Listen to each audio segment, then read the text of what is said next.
It is time to talk money and the election. Now, whether you vote for Hillary Clinton or Donald Trump, will the outcome of the election affect your pocketbook? Certified financial planner and president of the Shakiba Group, Trevor Shakiba, is back with us to talk about this issue that a lot of people are probably wondering. I mean, should Americans, Trevor, be overly concerned about the outcome of the election and losing all their money? Well, that's a great question. We're getting a lot now, but the answer is no. And I think my first point is really critical, and that's timing the market is a loser's game no matter what. Doesn't matter who the next president's going to be, but if you're focused on that, then your performance is going to be affected negatively.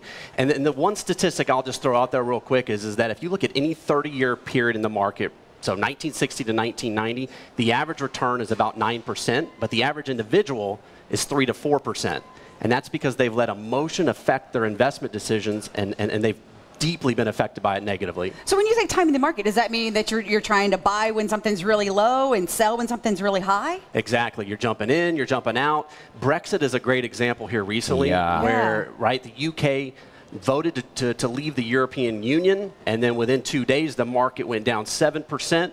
Within 2 weeks, if you would have reacted to that, the market had already recovered. So when you try to time the market, you're absolutely going to affect your performance negatively. So essentially, if someone is trying to second guess what's going to happen with the election, they should not be making investment decisions based on the potential outcome. Yeah, you just can't predict the market, right? You want to be invested and focused on your long-term financial goals, not the day-to-day. A great quote that I like to reference is, in the near term, the market's like a junior high popularity contest all over the place.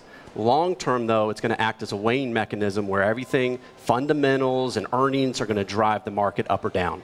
Does it really matter, though, who you vote for? I mean, we're going to have a president one way or the other. It seems like, obviously, the election is chaos. Are we going to see, with one or the other, that markets are just going to plunge in, chaos in the financial world? Well, I wouldn't go that far, and it does matter who you vote for, right? But remember, what the market hates most is uncertainty, and that's what we have in spades right now. So it would actually be better if we knew, whether it was bad news or good news, we knew what was going to happen. That uncertainty drives volatility up and down, and that's really the problem. So essentially here, where you can see on the screen, we're urging to people to reconsider, rebalancing for their shorter-term goals. How would someone even do that? I'm assuming they would give you a call because you're the one who's going to help, put those fears at ease. Yeah. So my point here is that if, let's say you have a goal saving up for something for Christmas, right?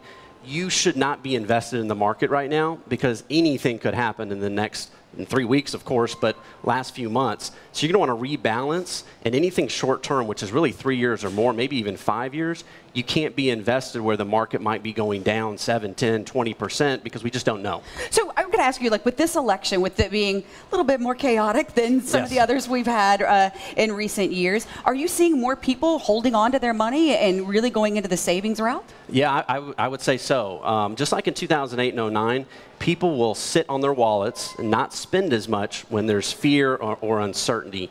And so that's another part with the economy is we really need people to, spend. We're a consumer-driven economy. But right now, because of that uncertainty and that fear, people are really just kind of holding tight. Now, you have this metaphor you're using that the American economy is sort of like a race car operating on 2 cylinders instead of 8. What does that mean? Well, if you look back at the last 7 or 8 years, we've really had a very difficult economic recovery, 1.5 to 2% GDP, and that's simply not growing enough. And that's because of the discord and divisiveness that we've seen.